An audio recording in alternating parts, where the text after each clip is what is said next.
Hey everyone, Mango7Roll here. How we doing today? Welcome to another episode of Epic 7 Patch Note Wednesday. I am so excited for this. As you can see, the number one banner I've been wanting. I really wanted this banner, and now I'm stressed out we got it. My favorite thing about this banner is that Reddit was wrong, as always. They thought it was going to be Haste Euphine, I think it was, which makes complete sense, don't get me wrong.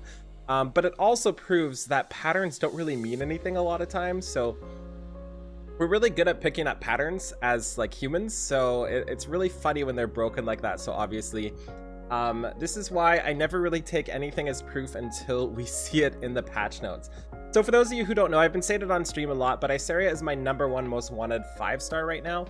She's literally the only person I would have summoned for that was old before the collab came out. So 100% they knew exactly how to get my sky stones. Good job. You're great at taking them from me, GM Dominial. I understand you like to take them, so that's pretty exciting. As for Iseria, the reason why I do want her so much is just because she's in my eyes kind of future-proof. She kind of gets better the longer we get into the game. So really good examples of this is with Tamarin. Before Tamarin, she was kind of like great, you know, like Iseria was just so to great, and now after Tamarin, being able to combine them two together is just huge. And there's going to be characters in the future that mold so well with Iseria, especially for PvP. I feel like we're going to get a lot of pretty not so PvP combos in the future that you can't really do without Iseria. That's one of the reasons why I want her, not to mention she just looks great. I love her design, I love the way she runs, I love everything about her. So well, let's get going here. So we've got Champion Zerato here. I have been kind of spoiled about some of these patch notes, by the way, and there's a lot to talk about, a lot of what's the word for it, controversial stuff to talk about. If you've been to Reddit or anything, you know what we're about to get to. So we've got the Zerato thing here. Looks fun. That's his design right there. Not my favorite design, kind of similar to the other Zerato. I just don't like the style of his shirt and everything. Not my favorite. Don't like his hair either. But it's kind of cool we get to see him. But the cool part of this is we're getting Ayala Violin.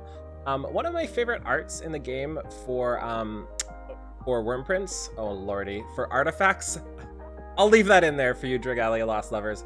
One of my favorite arts for artifacts, but I'm not sure how good it is. It has a 40% chance to dispel one buff from the enemy after attacking. I mean, it seems okay. I feel like this might enable people to do better in A11 maybe, if you don't have that special dispeller. I'm not really sure where else to use this, but it's definitely a farm. 100% get 6 of these every single time. I hate that I have to say this every time, but if there is ever anything in this game that is limited, just get enough to max whatever that is. And if you're feeling courageous, get like 1 or 2 more extras, because I usually farm 1 max and then 1 to 2 extras just in case. What happens if there's a boss in the future that's like a 7-man raid or something like that, and the whole point is to dispel, and you only have 1 Ayala Violin and you could be using 3 of them? Like stuff like that you've got to think for the future. Is it really worth not spending that 30 stamina to have that safety for the past or for the future? And we can see what we get for rewards here as well. We're getting clear hell difficulty, get ourselves a gold transmit stone. No epic hell by the looks of things. Yeah, no epic hell, so this should be an easier event. Really happy getting that. We also have the best part of the patch, the passionate frame. I love frames. I want to get one for like most amount of likes or something like that. It's wake up time, by the way, because I like the purple style love frames. So I hope we get some more stuff like this. This is kind of weird to get like a passionate frame for PvP. Like that just seems the complete opposite of what I'd expect, but I'm excited. There's also an unknown slate coming, and the gear is here. So let's look at the top 3 first. First off, what I want to mention is these substats are really low rolled. I don't think it matters too much. It's only like 3 to 5%, no, 3 to 4% on average for each stat. For example, on these 88 boots here, this health could roll 9%.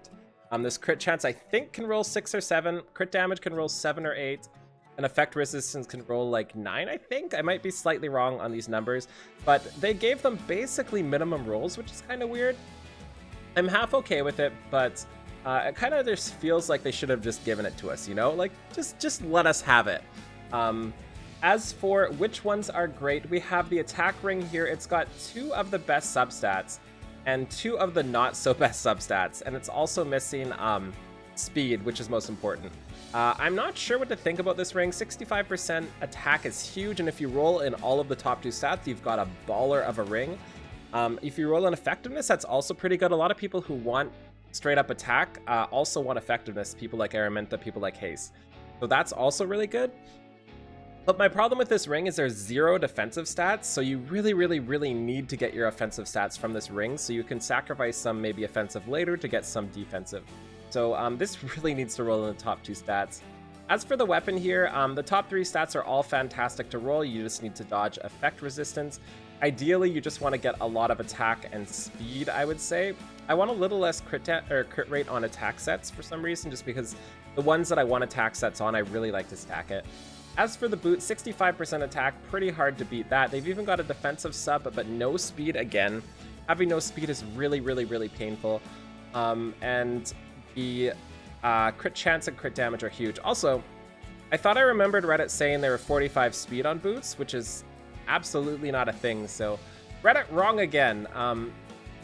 So I will take those boots. I think they're going to be one of the last things I buy, just because I specifically have like actually infinity insane boots. Like my boots, my attack percent boots specifically, have been so lucky that I just don't need anymore. Next up, we have the Gladiator's Chest. That is a weird one. There is 0 crit damage, but it is really defensive, and it really kind of makes me sad that they gave us this chest and didn't give us effectiveness on it. Like, I really would have preferred effectiveness somewhere on there, like health, defense, crit chance, effectiveness maybe, because this is where you like to get your effectiveness on your attack sets, especially for the people who are not really going for crit rate, crit damage as an attack set. So that's kind of upsetting. Not really the greatest chest there. I don't really think there's much reason to buy this one until like the very end. As for the helm, really solid. We've got speed, attack, effectiveness, so perfect for the people that are not going for crit rate, crit damage, although there are not very many of those. But if you get high speed here or high attack, it'd be worth using over something else with crit and crit damage. And finally, the neck. And I hate when they do this. They could have given us like an attack neck or a crit damage neck. And I know crit chance is generally better than attack neck. I feel like with the way this set is geared, it's better just to give us attack percent or crit damage. But they did what they did. There's no attack percent sub either. Kind of weird. Like, this is just a weird set all around. I mean, it kind of goes the same as the first set. The first set was kind of weird too. The stats are just all over the place. They're 88 gears, so the potential is huge. Like, for example, even though this one only starts at 5% HP, if you were to roll the max HP roll all the way up to 15, you'd have 3, 6, 9, 12, 5 upgrades of 9%, so it would be up to 50% HP. So there's going to be some lucky bugger out there with 50% substat HP on this neck. So be wary of that. These can still roll insanely well, and they're worth getting just because they're eye level 88 right now, to be honest. So frame feature is added as well. Change frame. Yep, I'll change that. Oh, they show a couple other here. There's a passionate frame and some few ones maybe. I'm not really sure. But pretty excited about that. I love just little cosmetic things like that. It makes me happy. I know I'm ridiculous, but it makes me happy. Hunt guide information here. Yep. This is really cool. I'm kind of surprised there's no timers here yet. Like, give us a timer. Let us know how long our runs are. I really like seeing stuff like this to see what kind of people are doing.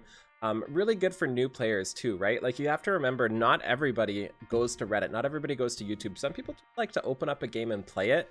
So having this stuff available in-game is awesome. Like, you and me, we know what the top teams are that are watching this video, but a lot of people don't, and that's exactly what they need for them. Okay, what else do we have here? An issue that caused Leo's skill. Yep, don't need to read that. Not much there. Side story. Cool. I don't like reading these. A lot of people get mad at me for skipping over these in case there's something super important, but it's just so much, and that's the type of stuff I like you guys to read. Notices and events here to updates. Yep, that's great. And yeah, that's it for now. And now we get into the part that stresses me out. Limited time equipment packs. So we knew these were coming. Anybody that's played Summoners War knew these were coming, and they are not good, and they're really, really stressing me out. And a lot of people are saying, oh, it's only this, it's only that. But just think of the long run. This is going to be something I do an entire video on. It'll probably be out tomorrow, maybe the day after. And I'll show you kind of what the progress looked like in Summoners War and how it had an effect on the game. There's a very, very good chance we'll get the exact same style of things here. There's a reason they announced this update, this limited time equipment pack, with the next patch coming out, the developer notes, I mean, to get us all hyped and to kind of forget about this. So I'm not sure how this is. It's not about how this patch, how this thing, and we'll get into what's in the patch in a second. It's not about what this patch means, like how effective this pack is going to mean towards the power level of the game. It's that this patch is likely a stepping stone towards what we might get later and what that later might do to the game. So that's what I'm worried about, just to be sure here and just to be clear. And you guys always give me crap for loving everything. So this is something I really don't love. And maybe when I love everything and all of a sudden I really don't love something, that gives it a little more credit. So to give you an idea of what we're talking about here, they're adding equipment packs. It looks like it's limited for now. The packs have an appearance rate of 35% rare, 53% hero, and 12% legend. You can select the desired set when you receive the item from the mailbox. So you can select speed set if you want. You can select counter set. You could select unity, rage, immunity, all those things. Parts and options will be paid at random, so the substats are random. Gear is all level 85. It's not 88. If it was 88, it would be another level of pay to win, which is great. 85 is okay. So the $50 pack is 10 pieces of equipment. So you have 10 chances of this right here. Sky stones and gold. The $30 pack is 5 pieces of equipment and the same stats here. So it says, seems like a huge waste. Also, this post is credited to Kulapick and also posted by Fatals on Reddit right now. Because it seems like a huge waste when you can run 133 Wyvern 11s, equates to 4 million gold. Targeted players, no, it's not targeted to new players like that. 1,500 Sky Stones, this means you would be basically paying around $10 to $15 for 10 pieces of equipment. Yep. Farming, so this is why this worries me, because this person is saying, why do this when you can do that? And it's not about why do this when you can do that, it's about those people doing this and that. So in Summoners War, just to give you like a brief example, because it's going to take a whole video to talk about, in Summoners War, it was kind of a thing where 1 month, the people buying the packs were a month ahead of us in farming. Next month, they were 2 months ahead of us. 3 months, they were 3 months ahead of us. 4 months later, they were 4 months ahead of us. So a year down the road, they had a year extra worth of farming just from pay to winning sort of thing. And the kind of bonuses and benefits kind of ramp up. So all those people, if you're in the top 20 right now of Guild Wars, all those people you're fighting that like you're struggling to stay in the top 10, top 20, all of a sudden they're going to be stronger than you. And it's going to like ramp up and ramp up and ramp up and ramp up. And it's really worrying to me if they keep selling packs like this, because you have to imagine you have a 12% chance of a legend. That's a low chance. But if you think about it, I've farmed Wyvern 11 all month for like 4 to 8 hours a day at a minimum. And I don't think I've got an epic ring yet, like an epic speed ring. Like I literally don't think I've got one in an entire month of that much farming. So 10 chances of that, like think about how much farming that actually is. So somebody doing that much and buying it versus somebody like me just doing that much, it's just a lot. So I'm really worried about this. I'm super duper duper ultra worried about this. And it's not specifically this pack here that I think is going to be super worrying, but it's the packs in the future that they test out from this pack. So like X amount of people buy this pack, they're like, hey, people want it, and then they make more. That's kind of what I'm worried about. It was kind of like the Mystic packs where they released a ton of them. We all bought them because we're suckers. I'm to blame too. And then they release more of them because why not? They can. Anyways, this is going to take an entire video. If I keep talking, I'm going to keep ranting about it. That said, there is developer notes too. I haven't looked over them yet. but I plan to very soon, and I'll put out another video for that. There's so much going on today. Thank you so much for watching. I'm sorry for the little negativity at the end. You'll kind of understand, I think, when I put everything in perspective from other games I've played. And again, I'm sorry for mentioning Summoner's War 2 because this game is derived from Summoner's War, so it's hard to not compare the two, especially when we see the exact same things happen in both. So have a wonderful day. Feel free to like, comment, subscribe as always, and I'll talk to y'all later. Bye, everybody.